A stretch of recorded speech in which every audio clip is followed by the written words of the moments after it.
ဆိုတော့ကိုဖီတော့ဘာလို့လဲငါမိမစတောင်းပိုင်တော့ငါခွင့်လို့အစင်တင်မယ်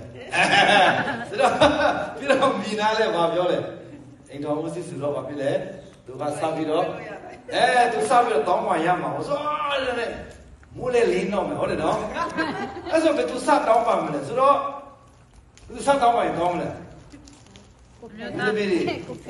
ကိုဖီရောယောက်ျားတွေဘယ်သူစတောင်းမယ်ကောင်းမလဲအခုနကိုအောင်ဝင်းပြောသလိုဆိုရင်ဘယ်သူရဲ့မျက်နှာခံရမလဲအပြည့်တည်း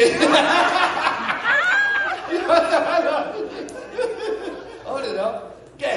ကောင်းပြီအဲ့တော့ဒီမနှိမ့်ချက်ချင်ဘူးဆိုရင်ဘာလို့ရမလဲဘော်လီဘောပို့တယ်လို့1 2 3တောင်းပါမယ်ငါမားတယ်ဆို sorry ကိုအရင်ဆုံးမပြောချင်ဘူးဆိုတော့ညောက်စလုံးက1 2 3ဆိုတဲ့ခါမှာပြန်လို့ sorry လုပ်လို့ရလားမရအဲ့လို1 2 3 sorry ရလား